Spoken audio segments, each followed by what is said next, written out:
Go live. And then switch the screen. Okay, Otto, can we have some confirmation as to whether or not that is right? Yeah? Okay, so got confirmation that the stream is now up. Absolute yay. Hello. Okay. The new updated. Are we good to just get started? Yep, it's running. Alright. Well, we don't have the attendance form. Does that matter?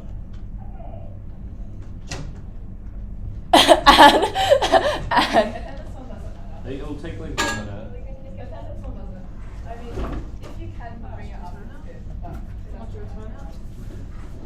a lot of our people show up either live or they just watch the YouTube later. Hello. Hi, 1, 2, 3, 1. Yeah. Yep.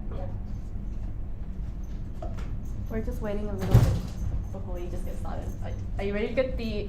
You know what? While we're getting the attendance up, hi, I'm Jess, this is Marcus. We're going to be going through the seminar. I'm basically going to be going through the first portion of the seminar. So specifically, I'll be going through functions of multiple variables and integration techniques. And Marcus will take you through ODE, Taylor series, and applications.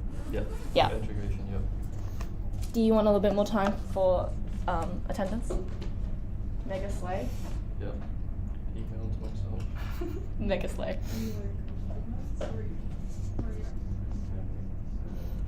I'm worried that I'm gonna mess with the I don't watch I'm gonna let you do your thing. You're gonna see my. I've just done over 6.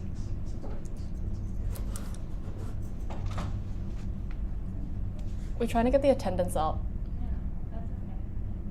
You can probably start. Yeah, you can probably start while he's. I can't. That's fine. He's cooking. Oh my god, that's algebra. He's cooking. So. Well, Did you download algebra? I think you did. I think you only updated algebra. But it's fine. Is it fine? That's so funny. That is so funny. Anyway, attendance form. Let's go. Can I scan it? How do I go back to the calculus thing? Okay, cool. They still need the attendance. Yeah. So this Yep. is attendance form. Alright, attendance form. You guys know what to do, surely. Okay, let's go. Let's see if I remember how to use an Apple device. This is gonna be so fun. Guys, Jess learned how to use, what is this, GoodNotes? Yep. Wait, let's go. Alright, we all good on attendance form? Alright, coolio. Alright, so just a quick reminder, I'll be going through the first 2 topics, whereas Marcus is going to go through ODEs, Taylor series, and applications of integration. Just going to chill with me? Yep. Cool. Alright, let's jump straight into the first topics. So, one of our big concepts of functions of several variables is partial differentiation, right? And partial differentiation is this idea that before what we had, when you had just 2 dimensions, when you had y and x, and you had a function, it was really easy to calculate the rate of change because, well, if I wanted the rate of change of y, there's only one other variable to look at. So that was really great in 2 dimensions. But the second you get to functions of several variables, you now have more than just 2 dimensions, right? So how do we actually still look at rate of change? Rate of change is still a very valuable concept. How do we actually analyze it? And the way we do that is via partial differentiation, right? So conceptually, we'll have examples to go through, all that kind of stuff. Let's just jump into it. All right, so let's run through this example that we have here. Do you mind if I change your colors? Yep, it's fine. We're gonna work with purple. Yep. All right, ooh, they're so thin. I hate GoodNotes. Okay, we have this function here, and we can clearly see, okay, obviously multiple variables. So using partial diff. The idea is when you determine which variable you're going to be differentiating towards, you treat everything else, every other variable as a constant, right? So, okay, we're gonna ignore the bottom. We're gonna ignore the solutions that we have written out for you guys. So all of these will have written out solutions for you guys when you guys are looking over the slides later. But if you have, say, the diff of this function, let's say we're gonna diff it in terms of x, right? first term is x cubed. Obviously, you guys know, all right, yeah, x cubed, diff it, that's just going to be 3x squared. That is very thick. 3x squared, right? If I have xy, what I'm doing is I'm treating y as a constant. It's just a coefficient, and if I diff it, then it's going to become just y. And y cubed, because there's no x term, you can treat it like any other constant, so it becomes, when you diff it, it becomes 0. Alright, so naturally, if I say, okay, the diff of f in terms of x, well, I can say that that is going to end up being 3x squared plus y. Right? Pretty simple concept there. And you guys can do the same thing in terms of diffing it to y, and you'll get these concepts here. Hopefully you can see that. Pretty general thing. Right? Okay. Let's go through some more theorems, more concepts though. So mixed derivative theorem is this concept here, and you can worry about memorizing it, but also remember that I'm pretty sure for both of the courses you're able to have your notes on you, so all goods. Alright, but it's this idea that if your first order and second order partial derivatives are continuous, then this condition will always be true. Right, are you okay, Ed? Hello. Would you like to join us? Can you remind, he needs to sign the attendance form later? Yeah. Yes. Yes. Alright. Cool. So basically the idea is, alright, let's look at this example, and we want to find the second order partial derivative of the function. Right? And okay, if I look at this, let's think about it. Can I change this to a, yeah, cool. Alright. If I were to initially do this without using the condition at all, let's completely forget about the condition, then we would say, okay, well then the partial derivative of f, that's just going to be the same as first differentiating in terms of y and then differentiating in terms of x, right? That would be the initial way to think about it. However, let's take a look at this function. This is a really, really hideous function, right? If you look at the second term, no one wants to differentiate that. So the idea is, okay, how do I get rid of that in a way that is easy? How do I get rid of that in a way that isn't going to require me to cry during my exam? And the idea is to just use this condition, right? So I'm just going to erase this and we're going to work through this together. The idea is, okay, I can say that the second order partial derivative of x and y is the same as second order y to x, right? You see how I'm just using the condition there, hey, I didn't want to work with y, let's see if I can flip it around and work with x instead. And that, by definition, is the same as this. So can we see how now, instead of doing differentiating in terms of y and then x, now we're doing differentiating in terms of x and then y. And that's going to be so much easier. Looking at this function again, the first term, if I differentiate that in terms of x, you guys can all see how that's going to end up with me having 2xy squared, right? Recalling that idea that treat every other variable as a constant. And my second term, we do not see any x's at all. It is just a constant. When I diff a constant, it's going to be 0. So plus 0, we're just going to call it redundant, yeah? And then this is very, very easy to diff in terms of y. I am left with 4xy. There does not need to be a bracket. 4xy. And that would have been a lot easier of a process than if you first differentiated in terms of y, right? So that's the application of that. Okay, cool. I think this is just the working out. So yeah, as we said earlier, we'll have all the working out for you guys if you just don't remember how to do it, or if you want to read over it again later. But this is it, all neat, all in LaTeX, you know? Alright, but let's actually talk about some applications. So an application of partial diff is tangent planes to surfaces, right? So you'll be given a function, find the normal vector at a certain point, right? And let's go through this as some concepts. But what we need to remember is from just 1131, Math 1A, you need to remember this idea for equation of tangent planes, right? And you guys will see us use this, yeah? But let's go. All right. Here, hey, I have a surface. It is expressed in terms of this function. This is a point. Find the normal vector at that point, right? So let's recall this idea that the normal vector can be expressed like this, right? Where fx is just the partial, yeah? Right? Very easy concept there. And here we've just expressed everything so that it's equal to 0. So we just have a function in terms of all of our variables, right? Now, you can really quickly say to me, okay, well, fx, if I'm just differentiating this function in terms of x, that's going to end up with me having 3y squared, right? Same with fy, fz. Hopefully you guys are working through this with me. I'm going to have 3x as fy, just naturally through partial diff, and fz is just going to be -1, right? All right, cool.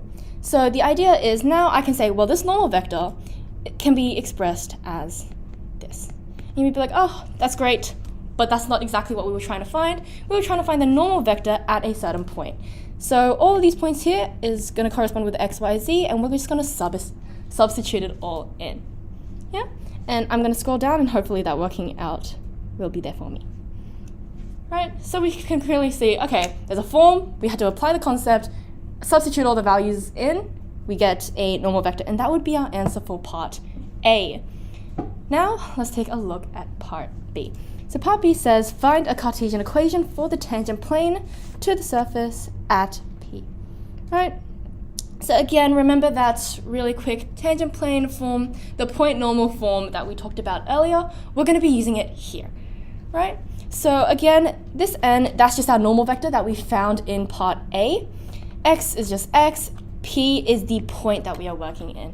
So when you substitute everything in, it's going to be, say my normal is 12, 12 minus 1, dot product with x minus 1, y minus 2, z minus 12 equals 0. That's just me substituting all of my necessary values in, right? And hopefully when I scroll down, yep, see exactly that. And from here, it's just our dot product. You know, we're just going to expand everything out, let it equal 0, and, you know, simplify. And that will be our answer for B, right? Letting you guys collect yourself, all good to move on? Yep, perfect. So, multivariable functions. Again, this is just another total differential approximation. It's just another application of partial diff, right? And it's this idea of being able to approximate changes. So you guys will see an application of this particularly in error estimation. So error estimation, you guys can very clearly see these are the same thing, except we're absoluting it because error is, you're just calculating what is the absolute error. And then through triangle inequality, you can actually get an equation out of that. So let's try actually applying this concept, right? Let's take a look at this question. The area of a triangle is given by this formula.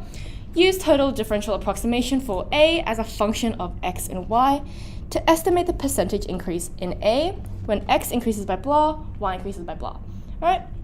So first things first, I know I'm estimating a change, right? I'm estimating the percentage increase. So I'm going to want to use these formulas, right? So first things first, let's talk about it like this.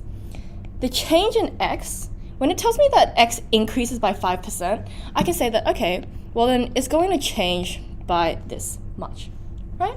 Very clearly. And also, if y is going to be decreasing by 6%, then we need to be really careful here, make sure that that's a negative, but it's going to be negative 0.06 y, right? What's another variable that I need? I need the partial diff in terms of x and y, so let's find that now. The partial diff in terms of x, if I diff this in terms of x, you guys can see that I'm just going to get y, right? And same deal with the partial diff in terms of y, I'm just going to get x. So I have all of the things that build up my equation. Now I just need to substitute everything in. All right, let's go to the relevant. Yeah. So you guys see here, really quickly, we found all of our necessary variables to substitute in, and then once we have that formula, we're just going to substitute everything in here, right? That's just subbing everything there. And then what you'll see is you can collect all the values, and x, y is equivalent to a, right? Becomes negative 0.01a, and if I can say that that's going to be the change, then I can say, oh, okay, then area is going to decrease, one, because it's negative value there, area is going to decrease by 1%. Yep, and that would be our conclusion there. Is that all good? Perfect, cool. Speeding through this. Amazing. Wonderful. All right. So chain rules. Here we have a bunch of slides that basically show you how to derive a bunch of chain rules. I'm just going to kind of speed through it, let you guys look through it later just because for the sake of time, really. But is this idea here.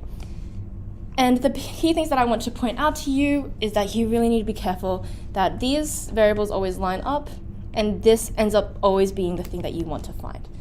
Biggest thing to be cautious of. But you can always think of the derivation of it via the chain rule diagram. And there's a bunch of different diagrams for what you were trying to find, but we've just given them to you in the slides just so you guys are able to draw out those derivations, right? But I'm going to kind of skim through this. Is everyone okay with that?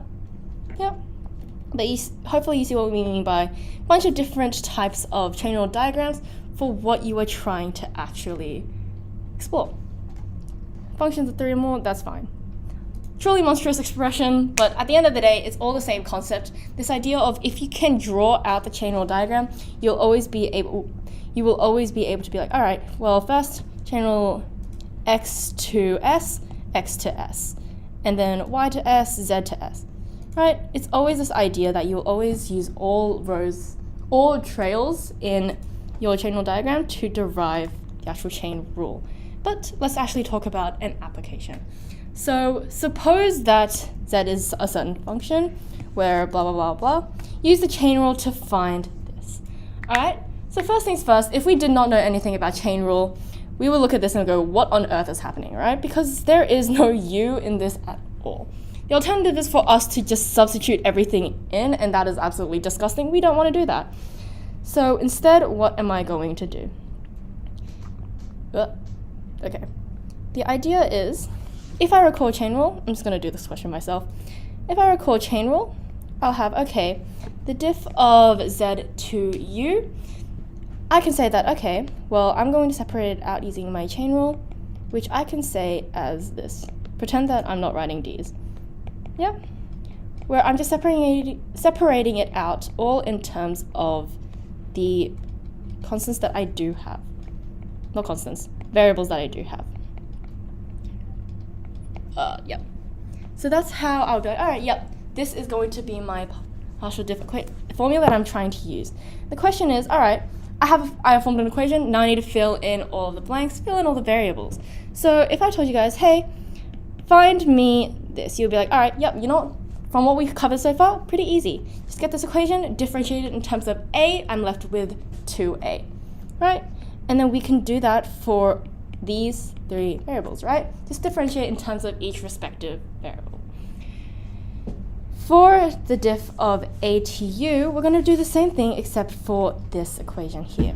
This is starting to get very messy. So let's try to start organizing it out. All right. How's the best way to organize this? Yep, let's go. Okay. The diff of z to a, as we said earlier, is 2a. Diff of z to b is going to be 3b squared. Diff of z to c is going to be 4c cubed. Right, 3 of my functions, 3 of my variables, done, gone. Now let's talk about the diff of a to u.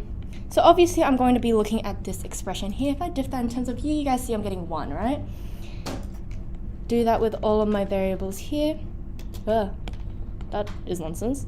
That is also nonsense. B to u, I'm also just getting 1. And then if I have c to u, yeah, as you'll see, if I'm differing that to u, I have just vw, right? Perfect. I'm going to write that here. Perfect, right? And what you'll see is, okay, we found every single variable. We just need to sub everything in. Okay. That's us finding everything for you, us diffing everything for you, and then when you substitute in, you'll get something that looks like this. And this is not done. Why? Because in our initial question, we are actually given, if I didn't write over it, we are given a certain point. So naturally, you guys will be like, all right, well, the next step is naturally just to substitute it in. So I have 1, 0, and 1 as u, v, and w. So okay, 1, 0, 1, u, v, w. Except that's not all the variables I have here. I have a, and I have a b, and I have a c. So what does that mean? I'm just going to be subbing 1, 0, 1 back into my original 3 equations that they gave us. So back into these guys here to find expressions for a, b, and c. Right? And that will leave us with something that looks like this, which we can substitute everything in and get an actual value. Hopefully that made sense. Hopefully everyone followed all the steps. Pretty clear, pretty easy. Yeah? Yeah, I have a question. I'm a little confused about to get VW. VW? Okay. That was when we were differentiating here, right? Yeah, do you need to put that rule? Pardon? Put that rule. Oh, no. So if we're differentiating C in terms of U, the idea is that we can treat every other variable as just another constant, right? So if I had 3U, you would just know, okay, well the diff of 3U is just 3, right? It's just whatever the coefficient is. So if I treated every other variable here as just a constant outside of U, then VW is just whatever number you can think of, right? Yeah. So the diff of that is just going to be VW. All good? Okay. This is specifically for partial differentiation, right? Yeah. Thanks, Otto. Alright. Beyond that, are we all good for chain rule? Because this marks the end of functions of several variables. All good? Perfect. Steamrolling through this. No, we're not. It is 225. JK. Alright. Integration techniques. So, integration techniques, basically in our courses, you guys have noticed that in integration techniques, they kind of just throw a bunch of rules at us. It is now up to us to apply those rules and memorize those rules. But, let me just scroll down so it's like this. Okay. What your job is, the biggest part of your job is just identifying what rule you're trying to use. Right? So we have a bunch of forms for you guys written out. It's almost like a cheat sheet, where if you see sine and cos each respectively have a certain power, then you're going to be thinking of these 3 cases. Okay? And it's whether or not those powers are odd or even, but it all boils down to trig identities, right? At the end of the day, these are just our Pythagorean identities. And again, this is just another identity that we derive from that. So it is whether or not you can identify the identities. It's an extra step to just know, oh, okay, odd or even apply this identity, right? But it's all use substitution at the end of the day. So let's take a look at this example.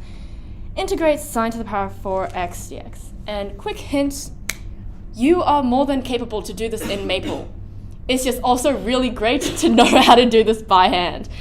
But if I have sine to the power of 4x, you can see very clearly, okay, I have trig to the power of something, but it's actually easiest just to use these identities here, right?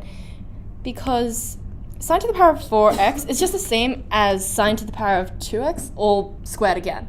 So let's write it as that. I can say all of this is equal to, if I just substitute this formula in, 1 minus 2x, all squared. We see how that comes into play, right? And now what am I going to do here? Well, I don't like how many brackets there are. I don't like brackets at all. I'm going to expand, right? So I'm going to have, let's say, everything over 4, because half squared is just going to put everything over 4. 1 minus 2x, 1 minus cos 2x all squared is just going to be 1 minus 2 cos 2x plus cos squared 2x. Right? Just simple expansion there. And what am I going to do again? Well, I really like having, constants. I really like having trig to no powers, but I still have a cos squared. So what am I going to do? I'm going to apply this rule right here. Right? And if I do that, just for the sake of ease, instead of putting it all on top of 4, I'm just going to make them their own individual fractions there. If I'm applying this rule again to my cos squared, can you see how I'm leaving everything else alone for now? Cos 2x on 2 plus, alright, quarter times half, that's going to be 1 on 8 times 1 plus cos. 1 plus cos, and just to be safe, it's going to be 4x and not 2x, right? Because if I have x as 2x and then I need to double it again, it's going to be 4x, right? Dx. And now this is actually something that we can work with. We can work with integrating this. So let's see what our working out does. Yep, takes us down to this step, and now from here it is just integrating everything out. Oh, they did an extra step where they did constants. But then we have just everything integrated out. How do we know this? All right, integral of the constants, just going to be throw the variable on the side. Minus cos becomes minus sine. Cos becomes sine, and then plus c at the end. All right. No questions about that? All good? Fairly easy. Do we see what I mean by kind of just like throwing identities at it until it works? Yeah. All right.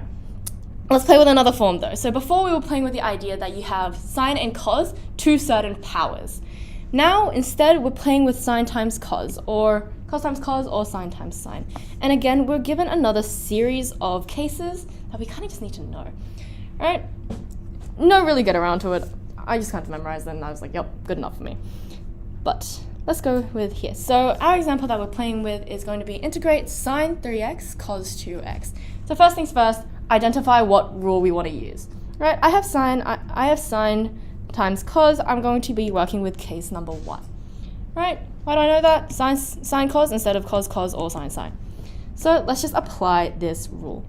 Right? So the rules are going to end up being half, and let's just take a look at it. Sine sine n plus n. Integral sine 5x because 3x plus 2x plus sine x and dx. Right? And this is something that we can easily expand and use our trig integration knowledge to integrate. So naturally it becomes, separate all the halves out, sine becomes negative cos when you integrate. Easy, simple, moving on. All right. These are more identities. This section is really just identities, but it's this idea of working with sec and tan. And the biggest thing to remember is that the diff of tan is sec squared and the diff of sec is sec tan. Right? So let's try to solve this. Any ideas? From anyone? Does anyone want to give it a little bit of a go as to what the idea is? All right, I'm going to use my best friend, u substitution. Right, so what you might notice, and what you'll notice as I work through this is essentially the same as me saying sec cubed x times by sec tan, right? And this should immediately be like, all right, flag, knowledge, hold on. This is perfect to work with because I have something to the power of something, and that thing's diff, meaning this is our best friend u substitution. So let u equals 2, let u equal sec x. Great. And then when you diff it, it's going to naturally be sec x tan x. And then when you do u substitution and sub everything in, you're going to find that it's just equal to this, which you guys should very easily see like, all right, that's going to be u to the power of 4 on 4 plus c. Right, and let's see if that is reflected in our working out. Perfect. And quick thing is to just remember to substitute your original u substitution back in. Cool. I just broke my leg. Sorry. Got very distracted there for a second. Okay. Now let's go to some fun things. So reduction formula. Reduction formula is when you are given an integral in terms of say n, and you're going to need to find a rule using that to evaluate. Right? So very clearly, big thing with the reduction formula is a lot of the time, basically 99% of the time, it is integration by parts, right? So I use integration by parts by the high school method because I am high school scum, but I do it like this, where I separate things out. So I go, okay, this term here can be expressed as 1 on 1 plus x squared to the power of n times 1. Integrate 1, that's going to be x. Ooh. Diff this, that's just going to be, I don't want to do this, sorry. Okay, diff this, that's going to end up with you having this on the side here. Oh, this is not formatted nicely. It's so ugly, never mind, I'll do it myself, gosh. Okay, but if you differentiate this, that's what? 1 plus x squared minus 2xn, 1 plus x squared n plus 1. Marcus, can you confirm that? That looks right, right? I think so, yeah. Yeah, okay, cool, great. All right, and when I throw that together, it should be, oh, I don't like that this isn't formatted out nicely. Who did the LaTeX for this? Okay. When I throw that all together into an actual equation, let's pretend that I can see everything. That times that, I'm going to end up with x on 1 plus x squared n, yup, minus the integral of these two times together, which is going to be what? 2x squared n? Yes. Oh, that was fine, we're all good. 2x squared n on 1 plus x squared n plus 1 dx, right? And now what I'm going to do is, I see 2n is just a constant, I'm just going to throw that out here for a second, right? And now the idea behind integration by parts is to be able to express this integral in terms of in minus 1, I da da da da, right? And you might be like, okay, you know what, this is kind of close to in plus 1, right? Because in plus 1, that's just going to be all of this plus a little one there. That's very, very similar to our denominator, except we have an x squared at the top. So what are we doing there? We're going to do my favorite thing ever, which is algebraic manipulation. So you guys agree that saying x squared is the exact same as saying x squared plus 1 minus 1, right? And that means I can separate that out. Maybe this is formatted. Yeah. So looking here specifically, x squared is the same as saying x squared plus 1 minus 1. And you guys can see if I separate these out into two different fractions, that's going to end up, what on earth? Okay, that's going to end up being something like this, right? Because if I have 1 plus x squared on 1 plus x squared to the power of n plus 1, 1 plus x squared cancels out, right? And then this can be separated out very easily. You guys can see this is going to be in, and this is going to be in plus 1, right? And expand, simplify, you should be able to get the exact same expression that we were originally trying to find. All right, I'm going to stay on this for a second just so you guys can process that. Let me know when we're good. Otto, are there any main questions in the YouTube or are we good? Chilling. Hello. All right. Okay. We all good to move on? Perfect, great. And I think this is one of the second last things.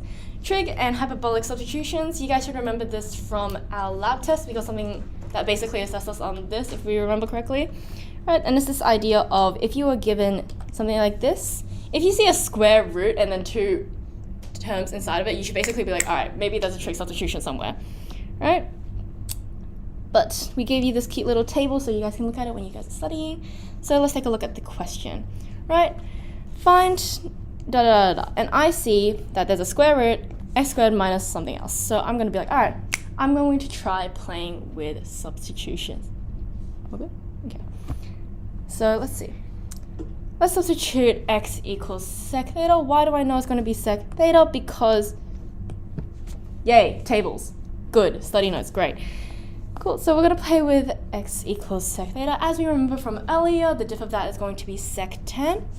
And then we're just going to substitute everything in. So naturally, x, that just becomes sec theta, sec squared minus 1. And at the top, we have sec 10. You guys can really clearly see the secs here cancel out. Sec squared theta minus 1 is going to be tan squared theta by Pythagorean identity. And that's going to leave us with, let's see, let's do this ourselves. All right, if I have tan theta on tan theta, pretend that I spelled tan correctly. Tan theta on tan theta, that you guys can clearly see just becomes 1. I'm left with just theta, and again, we just need to substitute this back in, which is going to end up with, not cos, sec squared, sec inverse x plus c. Ooh. All good? Also, reminder, Maple exists and is very good for this kind of stuff. Amazing command. Do you guys, if you don't know the Maple command, go watch our Maple workshop. Also top tier, marketing on point. Let's go. No, if you don't actually remember, the command is something like just diff, you have your function, and then whatever variable you want to diff it to. Right, works for partial diff, works for normal diff as well. Right. Amazing. Yep. And that's all about right. They just converted here from sec to cos. Fundamentally, there's no difference. Right? And I think this is my last section. Yep.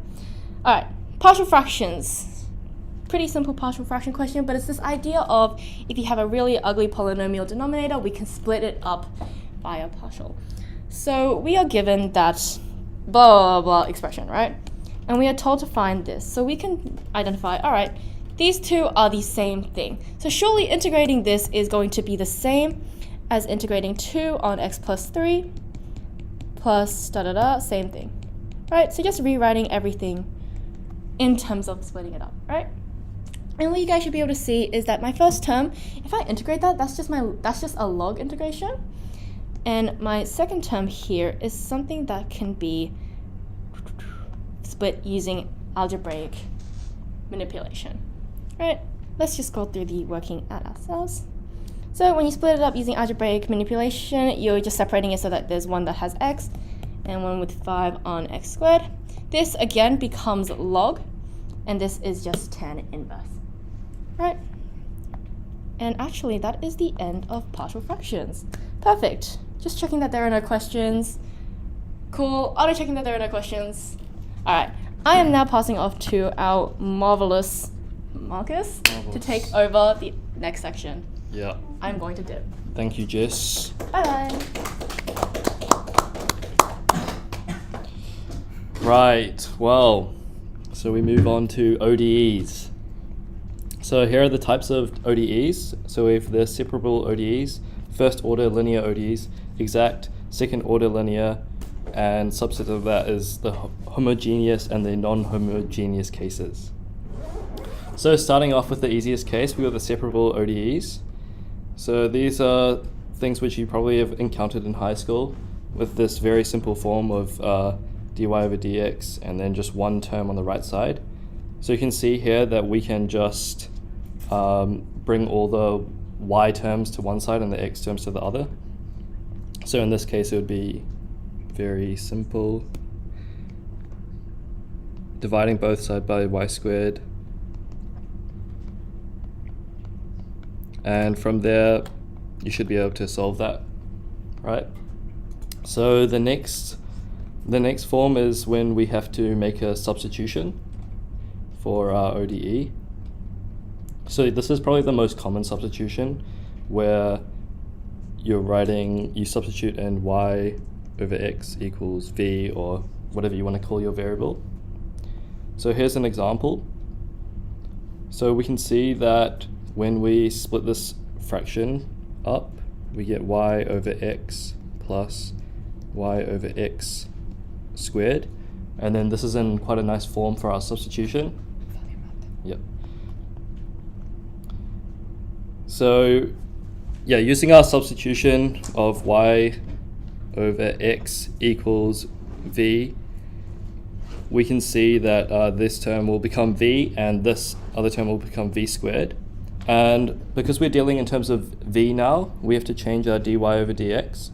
So we just differentiate our substitution equation. So we differentiate the left side will become dy over dx, and then we use product rule to work out the differentiation of the right side, and this will give us v plus x multiplied by dv over dx.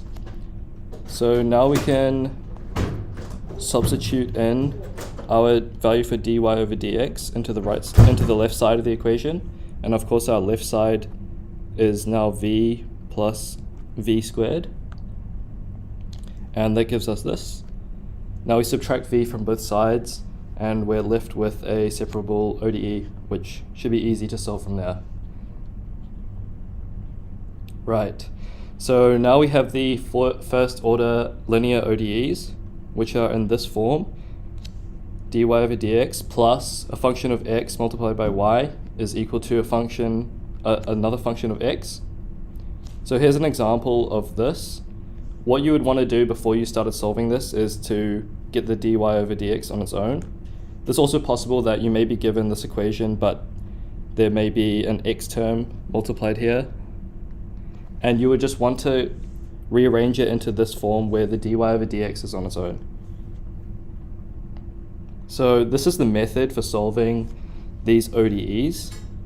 So we first get our equation into this form, and then we need to calculate the integrating factor, which we can call h of x. So this integrating factor will be always of the same form of e to the integral of this function of x, and we can ignore the constant. Now we multiply the entire equation by this integrating factor, And what this allows us to do is group the two terms on the left side as one using the product rule. So you can see that if you expanded this, you would result into these two terms here. So the whole purpose of this integrating factor is so that we can group the left side into just one term.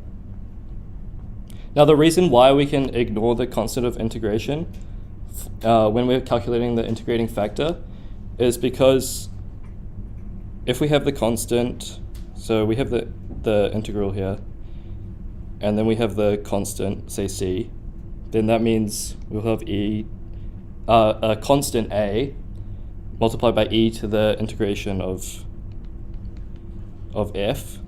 And when we multiply through our equation by this, we can see that this constant is actually a common factor in the whole equation. So there will be like an a here, a here, a here. So we can divide it all by a. So what this means is that we can just ignore the constant of integration in our integrating factor and never deal with it. Right, so here's an example question. So we can see that our step one of getting the equation into the desired form has already been done. It's already in our desired form. So next we need to calculate the integrating factor.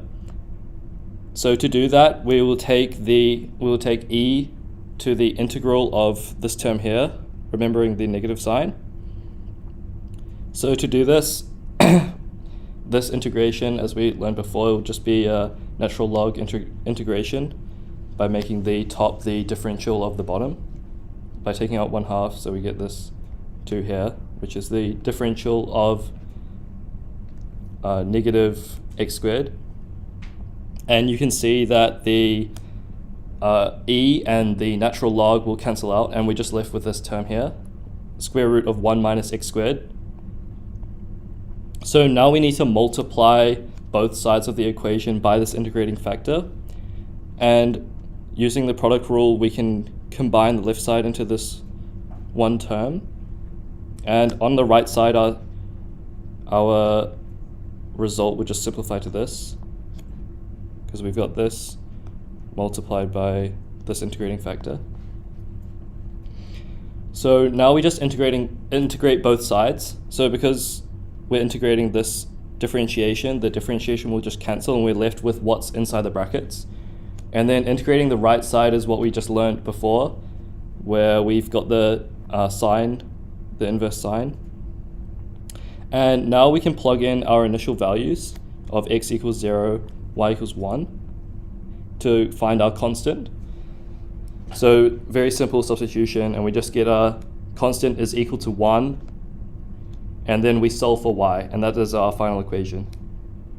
Any questions? No. All right, so moving on, we've got exact ODEs.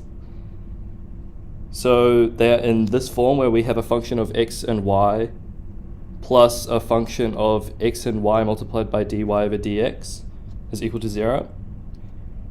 And they're exact. We can say they are exact when we have the partial f with respect to y is equal to the partial of g with respect to x.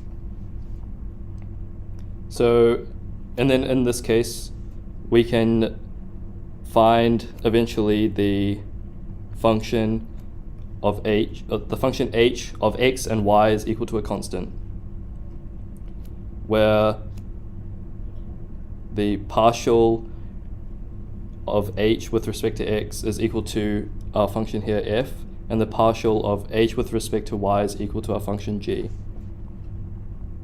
So here's an example. So we need to first show that it is exact, and then we need to find the solution. So to show that it is exact, we have to show that this here holds true. So we will find the partial of this with respect to x and the partial of this with respect to y. Oh, sorry, is it? Oh, the other way around. Partial of this with respect to y and partial of this with respect to x. So the partial of this, if with respect to y, will just be, this x term is a constant, with respect to y, so that's gone, and then we just differentiate tan. So that gives us 6 squared y. And then differentiating this g with respect to x will give us x multiplied by a constant is just the constant. And then this term here is a constant with respect to x, so it's gone. So we're left with 6 squared y again. So now we've shown that it is exact because of this equation here. So now we need to find the solution. So we can rewrite f and g as these partial differentiations here. And what we're going to do is we're going to jump from f to h, and then from h back to g. And we'll compare our results to solve for any constants. So first, we're going to integrate this first equation so that on the left side, we'll, of course, get rid of the differentiation. So we're just left with h. And then integrating, remember, just with respect to x. So this is a constant. So now we're left with x multiplied by the constant. And then minus 2x integrated will leave us with minus x squared. And then we can also have a constant, and this constant can contain values of y, as we have assumed that y is a constant. So now we have gone from equation 1 to here, and now we're going to go from this equation of h back to 2 and compare our results, so we can find what the constant is. So now we differentiate this with find the partial differentiation with respect to y. So we are left with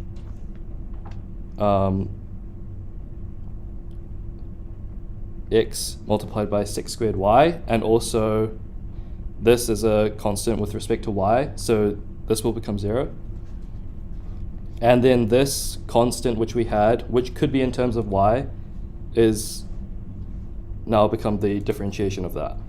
And now we can compare our results of 3 and 2, and we can see that the form is very similar, and our C1 here is going to be this minus 2y value here.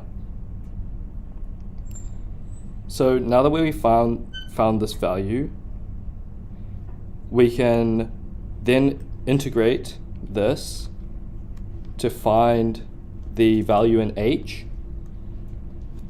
So we integrate minus 2y, and we get minus y squared plus a constant. And we can ignore this constant because in our final result, we'll be equating h to a constant here. So the constant is accounted for in this. But yeah, we just substitute in this minus y squared plus c2, as this is our c1, back into this equation over here. And this gives us our final equation for our final function of h. And then we set this for the constant. So are there any questions? Oh, okay. Sweet, so moving on to second order homogeneous ODEs. So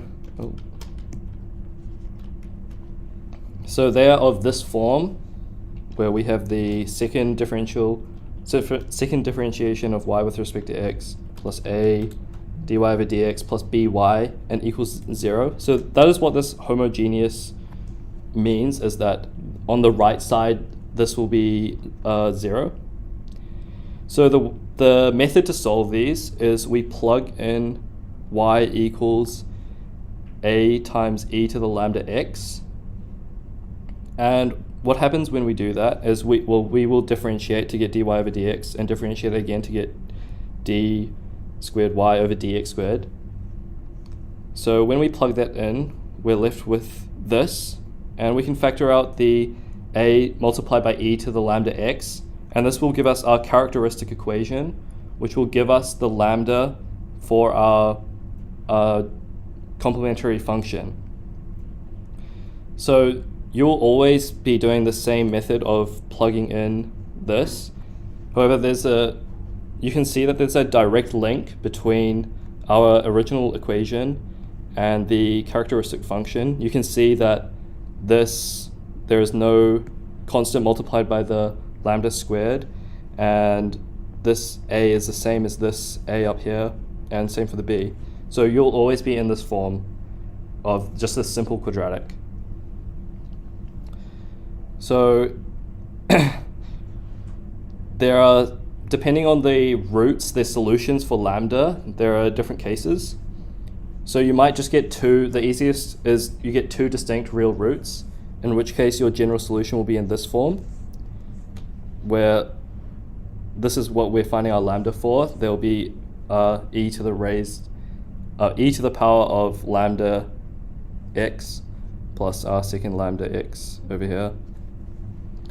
But then if there is one repeated root, so our following example would be that, then we need to multiply our second term by x, because otherwise we'll have two of the, if we tried this original term here, we'd just have two of the same terms, so we'd have a redundant term. So we have to multiply by x. And then you can get complex conjugate roots, and that's when they're in this form. So the alpha will be this e over here, e to the ax, and then your beta will be in these cosine and sine functions. So you will need to know these forms. I'm sure you'll practice and get used to them. So here is an example question. So our first method is, the first step of our method is to find the characteristic equation. So to do that, we will just be following the form, lambda squared plus 4 lambda plus 4 equals 0. Because it's always in the same form, we're always going to take this constant here and this constant here are going to be these values. And now we can solve this equation to get our values of lambda. So we can see that this is a perfect square equals 0. So in this case, we have a repeated root, which means going back to the general solution form, we will be looking at this second case here, where we need to multiply the second term by a factor of x. Otherwise, we're left with the redundant term in the top. So here's our general solution form. And now that we know our form, where we've got the lambda up here, now we can just substitute in our initial value of x equals 0 and y equals 0. So that will just lead us to 0 equals a plus 0. So we can see that a is equal to 0. And therefore, our final equation will be in this form for the general solution. All right, any questions? No. So next we have the second order non-homogeneous ODEs. So they were in the exact same form, except now we've got a function of x on the right side here instead of 0.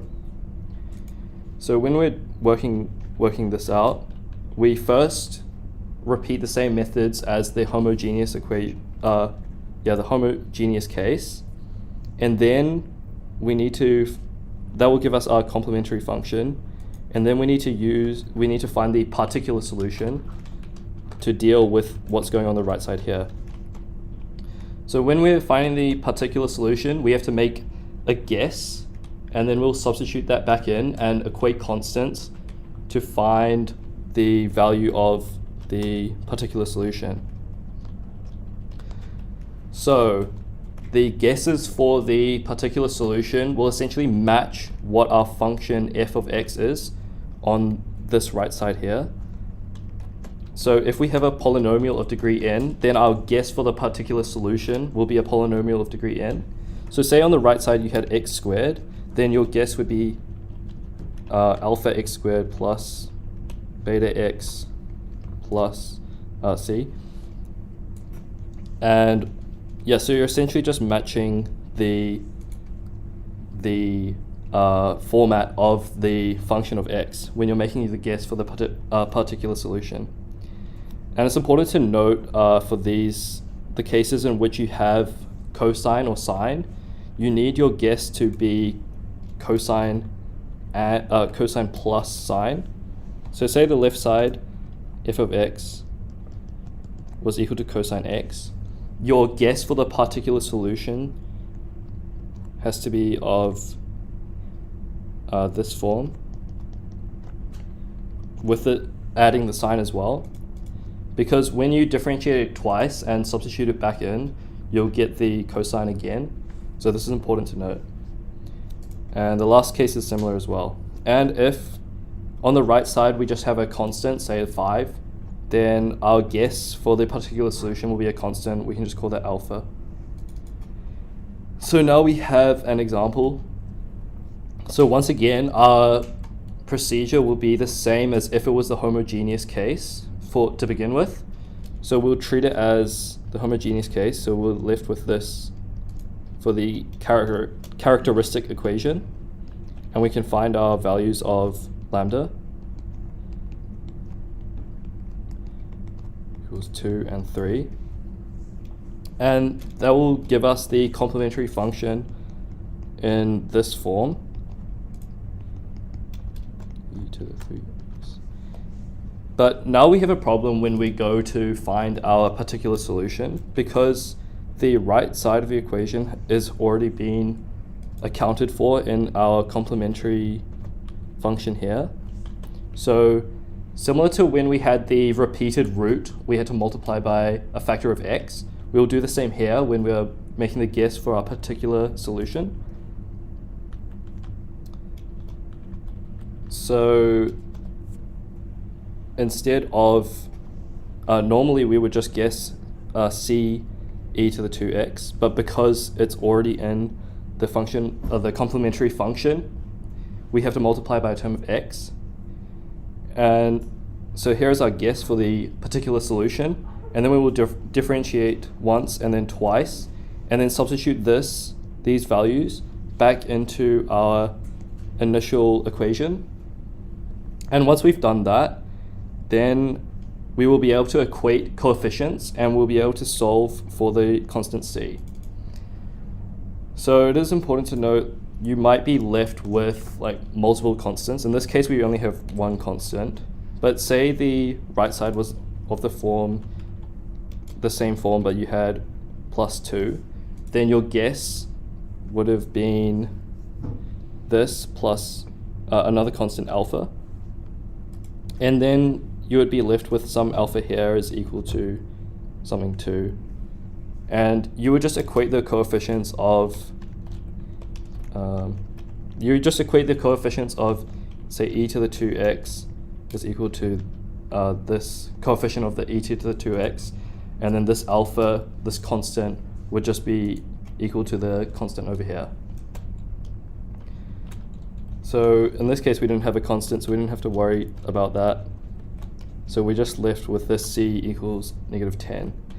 We're not done yet though. We have been given initial values, so we need to substitute these in.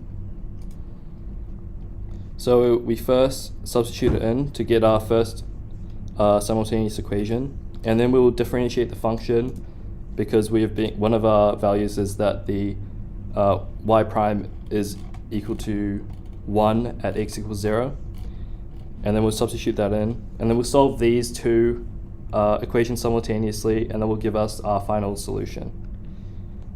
Sweet. So any questions? No. Sweet. Okay, next we're moving on to Taylor series. So to begin with, we have a sequence. In this notation, and sequences are defined by a rule which tells us how to find each term. And we say that a sequence is convergent if it approaches a finite number as our n, like a number, our value in the sequence approaches infinity. Then it is convergent if it approaches to some finite number L. And if it does not approach a finite number, then we consider it to be divergent. And we've also got this here that if the nth term in the sequence is equal to a function n for all large n, and the limit of the function exists and is finite, then the limit of the sequence is equal to the limit of the function. Alright, so here is an example. So in this example, we need to find whether or not it converges. And if it does converge, we need to find its limit. So this is not a very nice form to find the limit. So what we can do is we can rationalize the top of this, and we can make it into a fraction. So to do that, we'll just multiply by its conjugate, and we'll be given this. So this term, of course, is equal to 1. We're multiplying by the same thing over itself, and we're left with the difference of 2 squares at the top here, because we're trying to get rid of this square root. And now that we've done that, we can cancel out the n squared terms. And from there, we can take out the n from the square root on the bottom. And then we can divide the entire fraction, top and bottom, by n. And this will allow us to see the limiting behavior as n approaches infinity. So you can see all these terms here with n on the bottom will just become 0. And we're just left with 3 over 2 in the end as n approaches infinity. So we can say that it converges because it goes to this finite number, it converges, and this is the value of the limit. All right, next we've got combining sequences. So you can combine sequences in the way that you can combine numbers. You can add, you can multiply. However, it's important to note that when you're looking at the limits, then these rules only apply when both sequences are convergent. If you had one limit which was divergent, and one sequence which was divergent and one which was convergent, then the behavior of the limit would be unpredictable. So when you're applying these rules down here, you need both sequences to be convergent. All right, next we have a table for the order of growth. So some of this is, I think this is very useful to know. So obviously a constant is just not growing, and a log n or natural log will be growing the second slowest. And then for these values, remember this is as n is approaching infinity, it's very large numbers. So you don't have to memorize this, because I think you can just substitute in values. So in this case, you could have 10 squared and compare that to 2 to the 10. Clearly 2 to the 10 is bigger. It's important to note that we're talking about the growth rate as n approaches infinity. So this does not mean that all values will be greater. For example, if you put in 3 to the 2, this is greater than 2 to the 3. But we're looking at the behavior as n is large. So this is what matters. So I think you can deduce this for yourself. And similarly for n factorial and n to the n, say n was 10, then you would have 10 times 10 times 10, 10 times. And compare that to factorial. You can clearly see that each term is going to be smaller in the factorial. So you don't really have to memorize this. I think this is somewhat intuitive. All right, next we've got the pinching theorem. So very similarly to the normal pinching theorem, for sequences, it is just that if we have these two converging sequences and they both converge to the same L, then the sequence in the middle will also converge to this L.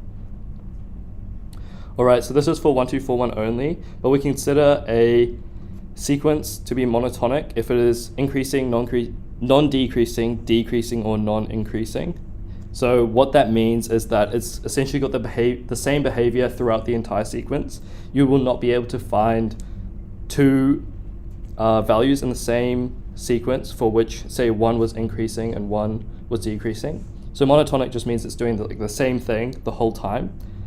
And bounded above is this definition here, that it is below a value m for all values in sequence. And then bounded below is similar.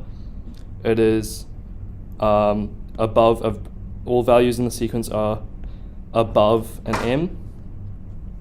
And then we consider that if it is a bounded monotonic sequence of real numbers, then we can say that it converges to L.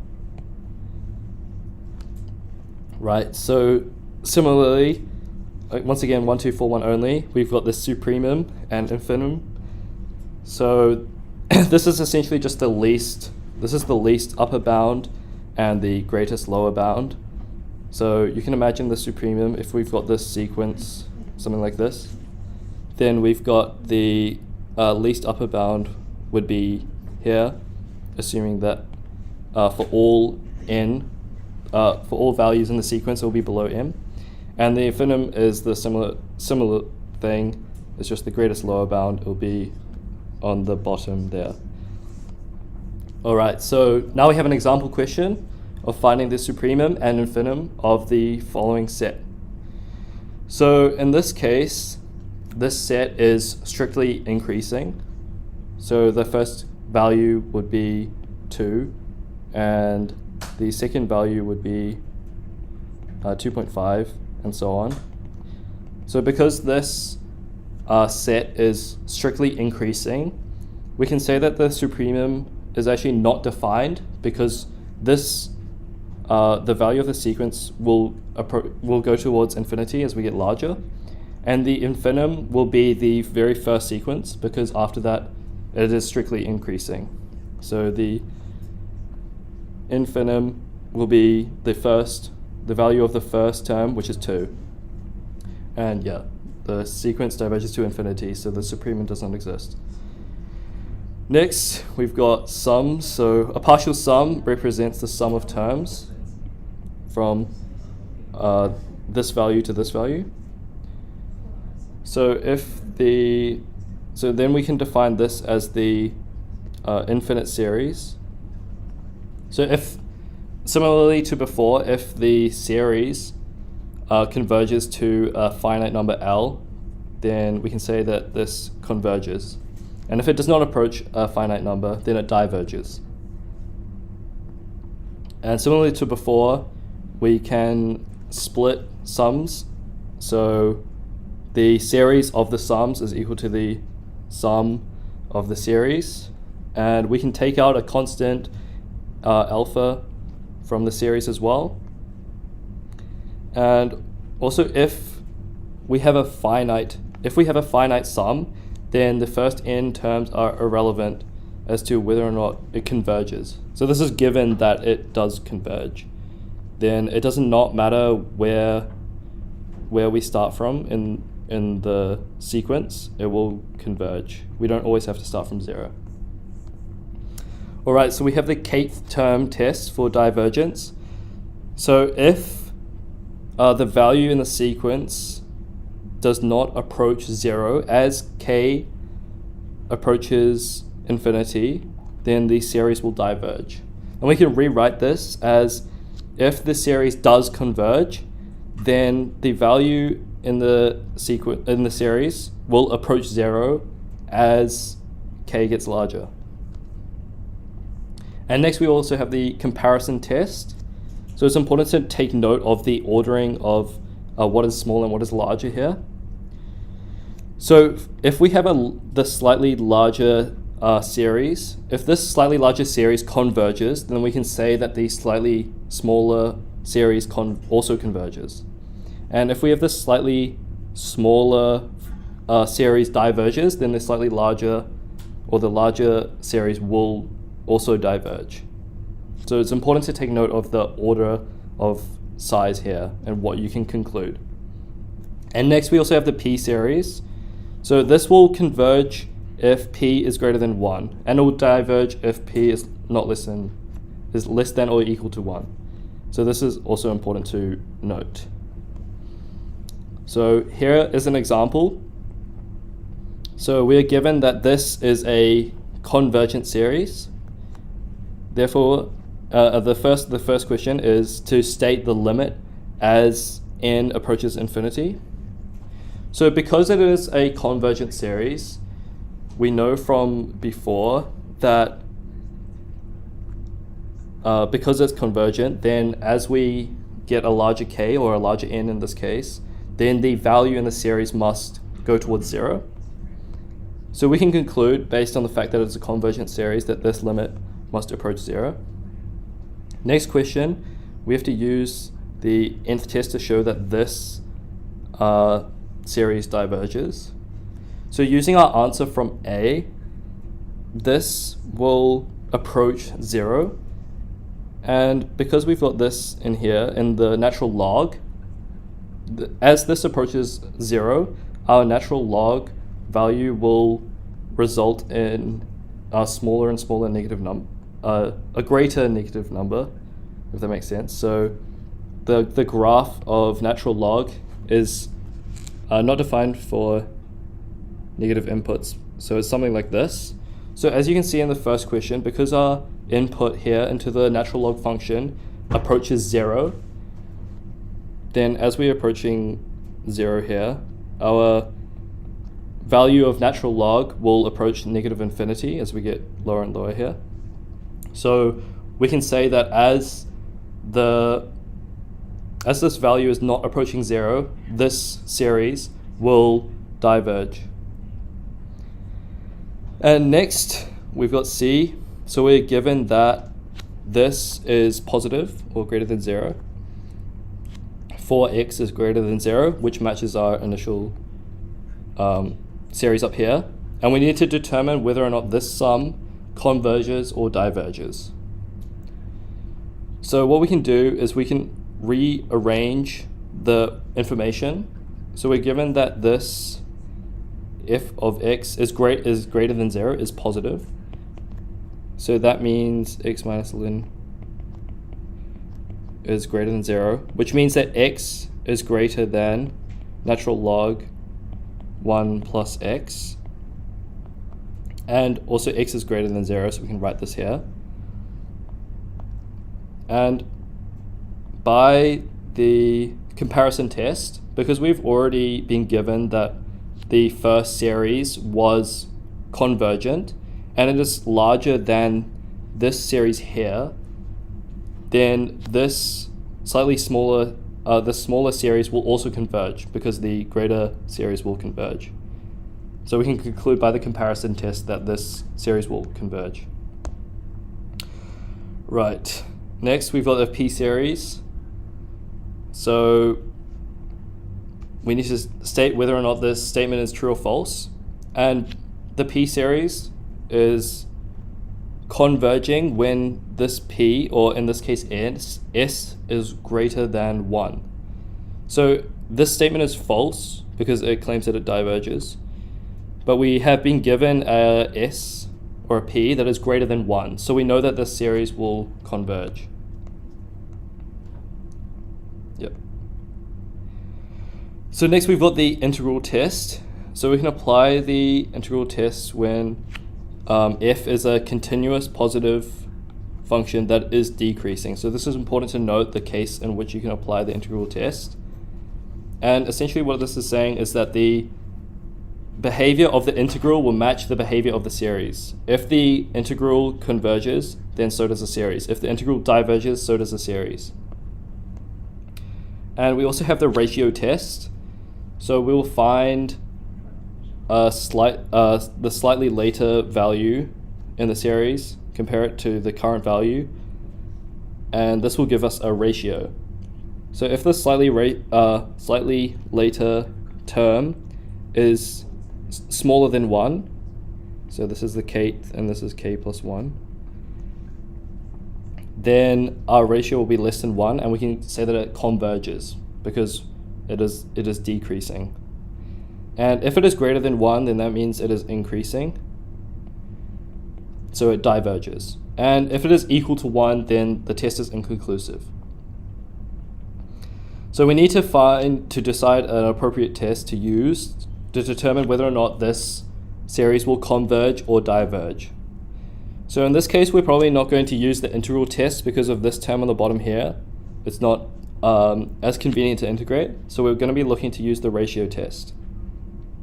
So remember, to use the ratio test, we're looking as n approaches infinity. We're taking the nth plus 1 term, dividing by the nth term, and we're looking at the limit. So we just substitute in n plus 1, the n plus 1 term over the nth term, and that will give us this here, which, once simplifying, will, as n approaches infinity, it will equal 1/2. And because our ratio here is less than 1, then we can conclude that the series converges. All right, next example, we've got this. So in this case, we will be using a integral test because it is a positive decreasing function. So we just need to integrate this function here. And to do so, we'll just use a u substitution. U equals ln natural log x dx. And you can see that this 1 over x or dx over x will just become du, and then from there, with the appropriate bounds, our integral is simple to solve. And in the end, this infinite, when we substitute this in, we'll be given -1 over infinity, which will become 0. So we're just left with this term here. And because the integral is defined as a finite value, then we can conclude the series converges. So remember, this value here could be any value as long as it's finite. It could be 5. We can conclude that the series converges. So next we have the Leibniz test for convergence. So this is when we have an alternating series. So we can conclude it converges if we satisfy these 3 conditions.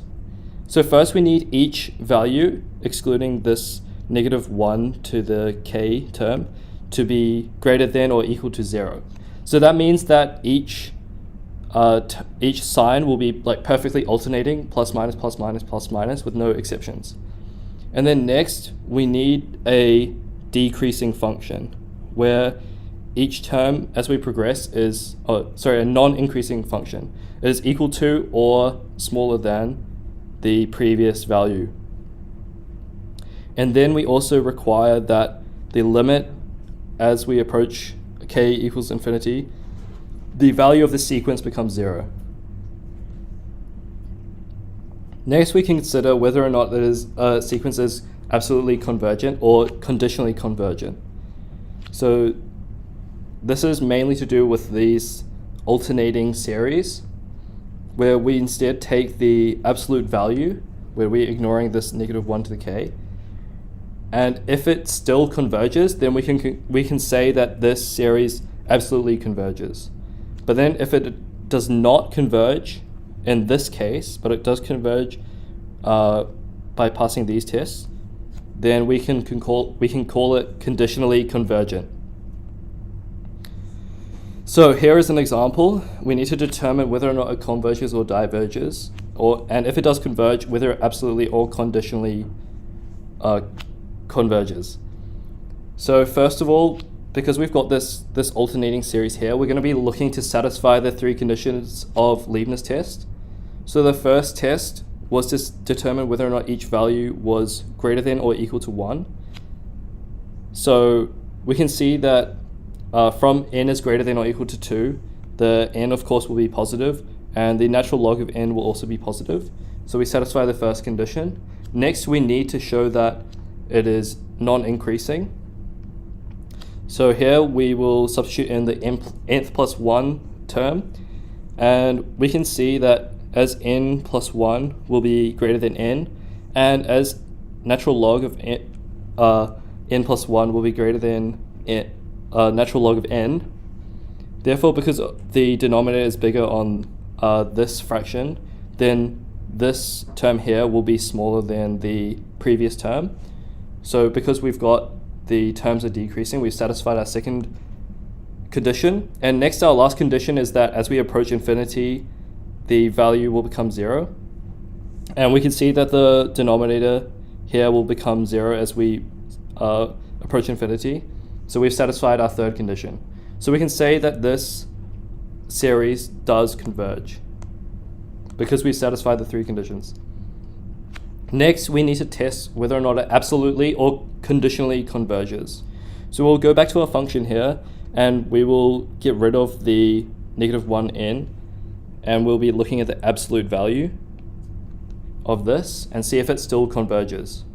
So we do that by the integral test, and you'll see what happens here is that we're left with after the same u substitution as before, we're left with this term here, and this will tend towards infinity once we substitute in our bound, which means that the absolute value of the series will diverge because we are approaching infinity rather than a finite number. So we can conclude that the series converges conditionally rather than absolutely. All right, next we've got Taylor series, which is in this form here, and the Taylor polynomial will be for not infinite, or just a defined number of values in the sequence. And then we also have the Maclaurin series, which is just the case where a is equal to 0. So we'll just have no a's, or a equals 0. Yep. All right, so we've got Taylor's theorem, which means that we can approximate a function by a Taylor polynomial, and then we'll be left with this smaller remainder here, which we can consider this in the Lagrange form as well. So as our value over here approaches 0, this means that our Taylor polynomial here will become a better approximation of the function over here on the left side. So we would want a larger n. And here are some examples of Taylor series. So you should learn these through practice. Yeah, and moving on, we've got power series. So power series is very similar to Taylor series is a type of power series where we have a coefficient and then we've got this term here. So the convergence or divergence depends on the values of x. So you may have like a range of values or a particular value of x for which power series will converge or diverge. So they will converge in this interval here, which is using this a, and an r, which is called the radius of convergence. And this interval, this open interval, is called the interval of convergence. So our value for r will be calculated by this. So the reason why it is this value here is because going back to the ratio test, we needed that the next term was slightly, this is the case in which the sequence will converge, is when the value of the ratio here is less than 1. So you can see when we sub in the k plus 1 term, we'll be left with this x minus a value here, which will cancel out the values of k. So this is from this here, x minus a. And then we'll be given, well, if we've defined this as r, we can consider this to become 1 over r multiplied by x minus a is less than 1. And then you can see now that's how we've gotten our interval here. X minus a is less than r. This is where we've gotten the interval from.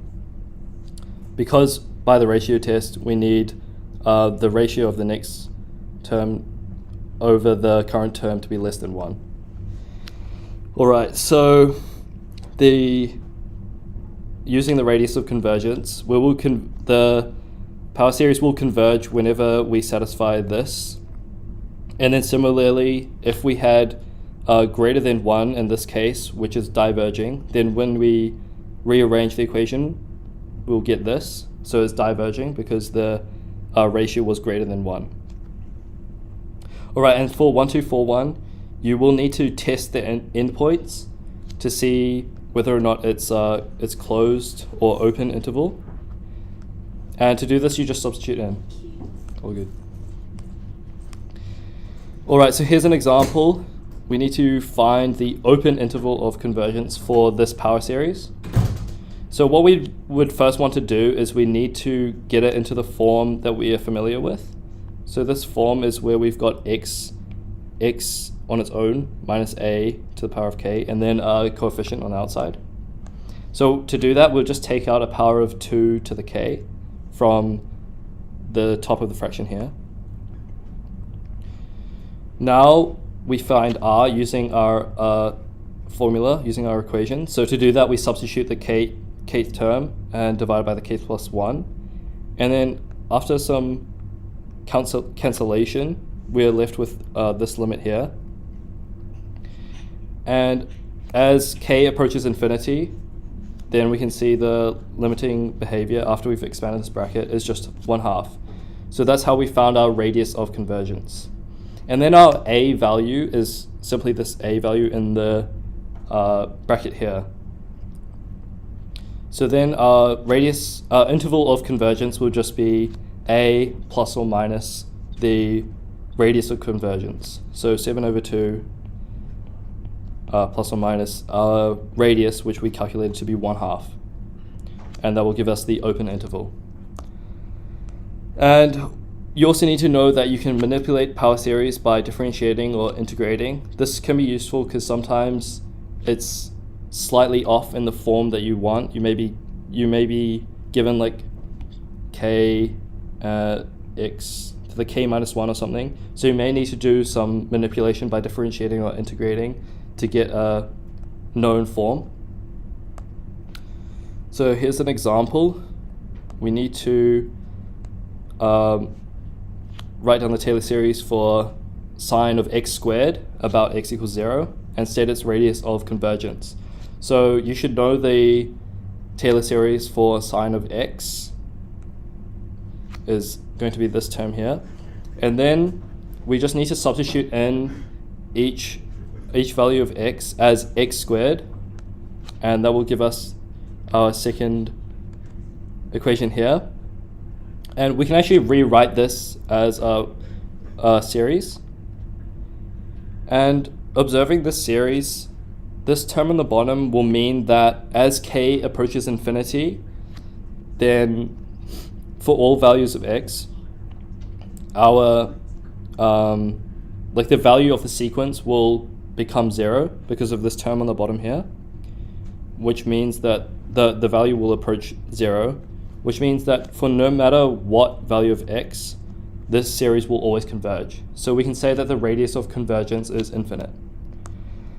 All right, any questions? No. Sweet, so moving on to the last topic here, looking pretty good for time. We've got applications of integration. So this is a much shorter topic than the series. So first off, we've got the average value of a function, which is just given by this formula here. It's relatively simple, where you've got the two bounds subtracted. And we've also got the mean value theorem. So we've just essentially rearranged this first equation. And we're stating that there is a value of c such that, like, when we integrate, we will have a value which will give us the same area as when we're integrating the curve. All right, so this is actually quite similar. This can be rearranged into the mean value theorem from Maths 1a by simply just dividing this b minus 1a term from both sides, and this gives you the familiar mean value theorem equation. All right, moving on, we've got the arc length of curve. So there are three different forms which you'll be given. So the first is the parameterized form, and this way when you're given the equations in terms of t. And to calculate the length of the arc length, you'll be using this formula. So you differentiate the function of x and differentiate the function of y. and then put it into this formula, which is similar to Pythagoras. Now, all of the arc length formulas are actually of very similar form, so it's not too hard to remember. So in the next case, when we've just got the function of x, we've got, once again, just the differentiation of y, and then to remember it easily compared to the parametrized form, the differential of x will just be 1 squared. So it's the same thing, square root, and yeah, that will just remind you of Pythagoras. So Wait, what's arc length? arc length, Like the length of the curve. yeah, I think, Oh. yeah, Okay. yeah. All right, so here's an example. So we've got a function h, which is just cosh x, and we are letting L be the arc length and A to be the area, and we just need to prove that the arc length is equal to the area. So we will just substitute in using this formula here, because we've just been given a function of x. So we just need to differentiate and substitute into our formula to find the arc length. So differentiating cosh will just give us shine, and we'll substitute that in. And then now we've got our hyperbolic identity as well. And rearranging this, we can see that the term inside the square root will become cosh squared.